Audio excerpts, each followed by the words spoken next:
Hi everyone, hope you're all well. Thought I would do a slightly more informal video today. Introduction to Nichiren Buddhism. So I sat on my bed, got my laptop, I should be reading quite a lot from that, and sharing a lot of quotes that I found on the internet. So I decided to do this introduction on Nichiren Buddhism. For those who are new to Nam Myoho Renge Kyo, and also for those who have been practicing a while and maybe they have friends that they want to share these thoughts with. It might help you when you talk to other people about Buddhism too. So I've made it into like a Q&A session. Done it that way so it's maybe easier to reference each point. So what I'll do is I'll list in the description the time of which question starts, and hopefully that will help you. What I did was I asked my Twitter followers and YouTube subscribers for their questions. Might be questions about the practice and the basics of Nichiren Buddhism. And one or two are about my practice. So I hope that's okay. I've answered them too. I'm an SGI member.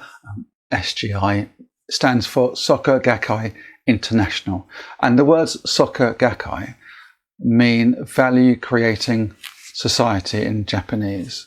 Our leader is Daisaku Ikeda. We often refer to him as sensei. Sensei means teacher in Japanese. So, first of all, what is the purpose of Buddhism? Purpose of Buddhism: to enable every human to become happy. The essence of Buddhism is the conviction that we have within us the ability to overcome any problem or difficulty that we may encounter in life, which will enable us to lead a happy, fulfilling life. Simple as that. What does SGI Buddhist practice involve?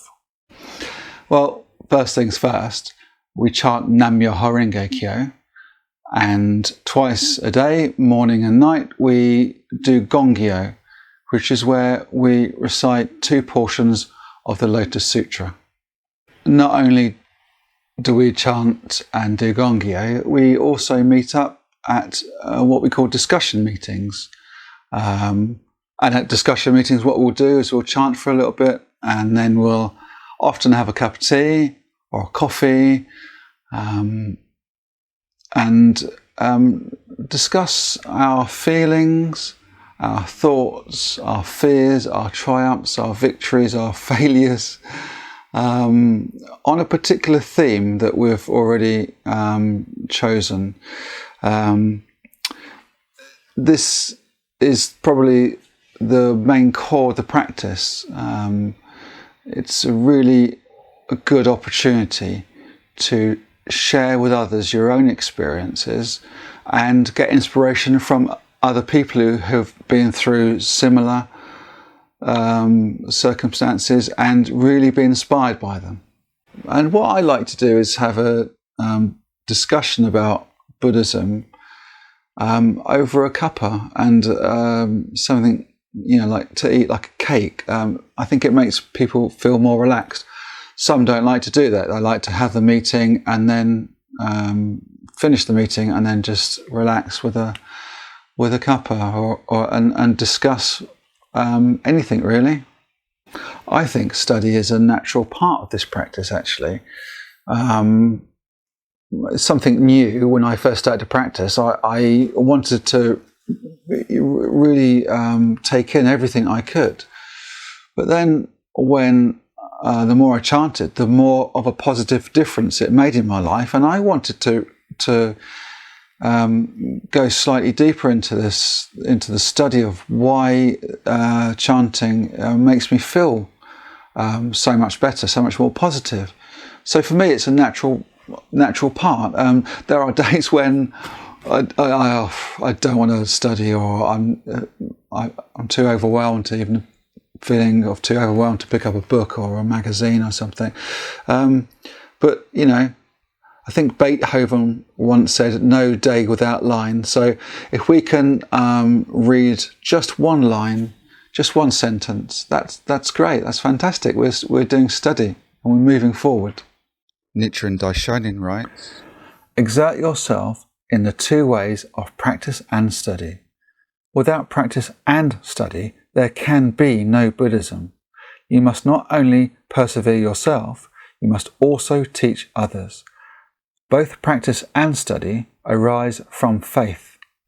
Teach others to the best of your ability, even if it is only a single sentence or phrase." And that's from The True Aspect of All Phenomena, which is on page 386 of the Writings of Nichiren Daishonin, part 1. Why did I start chanting?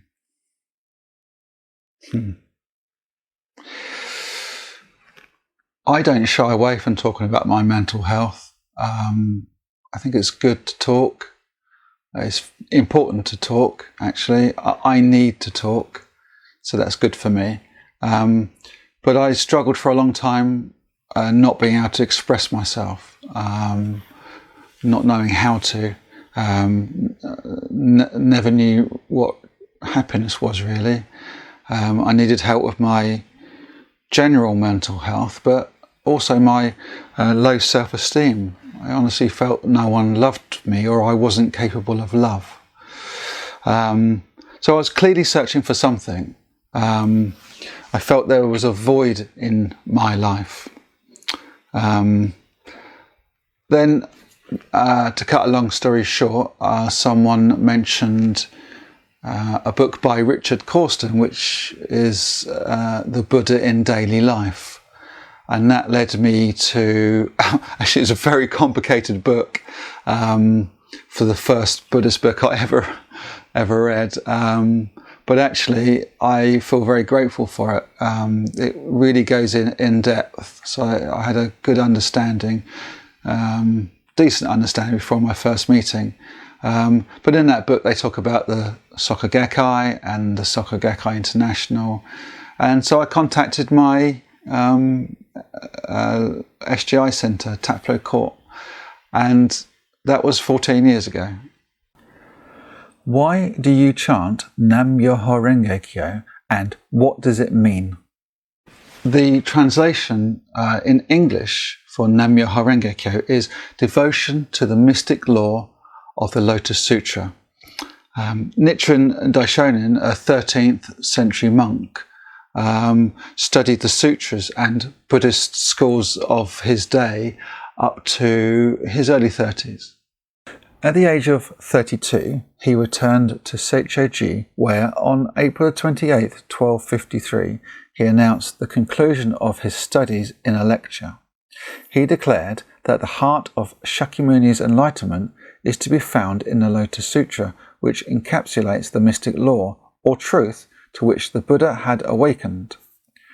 Nichiren defined this law as Nam Myoho Renge Kyo, and, challenging the major Buddhist schools of his day, proclaimed this to be the sole teaching capable of leading all people to enlightenment. And that's on SGI.org. So we chant Nam Myoho Renge Kyo to reveal our highest state of life, to reveal our Buddhahood. It's like looking in the mirror and saying, "You look great today," or "You are wonderful." Try doing that. Go and do it now. Pause this video and go and do it, and let me know if you are able to do it. It's quite difficult to do for some, very difficult to do for me to do. But I'm going to pause this video. I'm going to take a break and go and do it now too. So I want you to do it as well. Where do people practice? In our own homes mainly.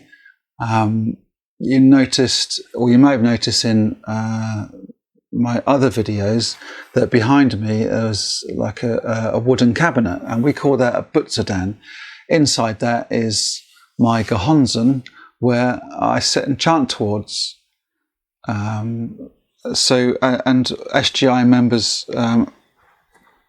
all have Gohonzon, and they'll have theirs in their own homes, wherever really. I sit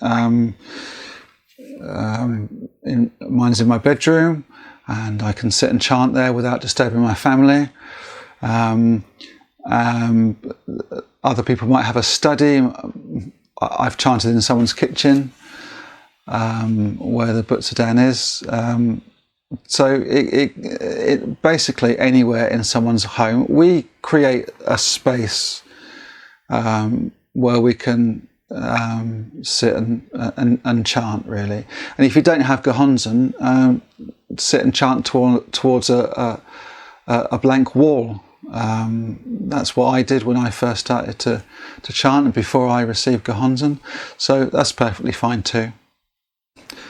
So yeah, we have Gohonzons in our own home, and because we have meetings in each other's homes, whenever we go to a meeting at a member's house, there's always a Gohonzon there, and we'll chant towards their Gohonzon. And that's called a district discussion meeting. And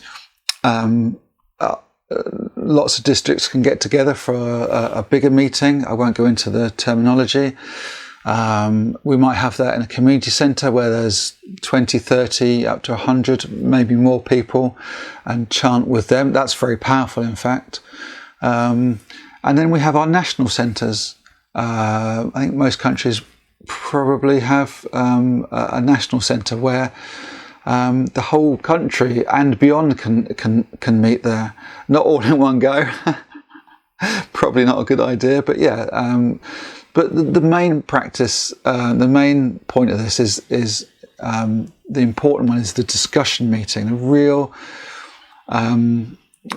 The real core of this practice is a discussion meeting where the meetings are smaller, and we all get to have our say and discuss individually the topics that we want to talk about. How is Buddhism different to other religions? I don't think I want to talk about the differences. I think if I do, it might sound disrespectful, and it might sound like I'm disagreeing with what others do, and that's not right. I chant because that's right for me. People have their beliefs because that's what's right for them. And in fact, there are many more things that unite the world's religions than disunite. We all want to be happy. We all want peace. There are many more that I'm not going to list now. If I say that this bread number 1 is better than bread number 2, and then someone comes along and says, actually, I don't agree with that. I think bread number 2 is much tastier than bread number 1. Then should we disregard all our, beliefs? Should I say that person's not correct? It's not right, I don't think. Bread. That would make me a breadist, not a Buddhist. Oh dear.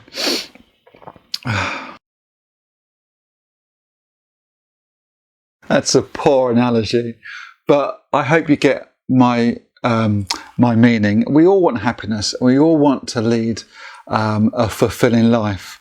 How I'm able to do this, how to achieve it, is that I chant Nam Myoho Renge Kyo. Praying to God or a God is great, isn't it? That's where you find comfort, where you achieve your happiness. That's just brilliant.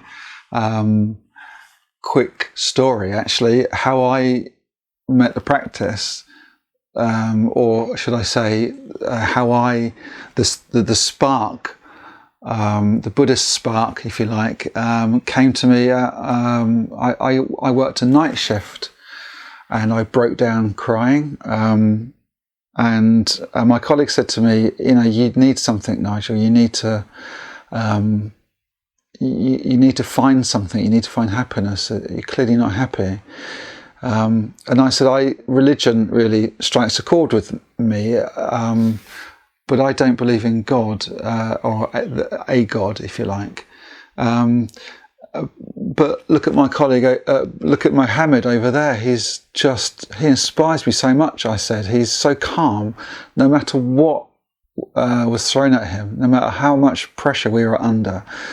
He always had a cool head and treated people with respect. So, and my original colleague who, comforted me, says, well, why don't you look into Buddhism? I don't think Buddhists believe in God.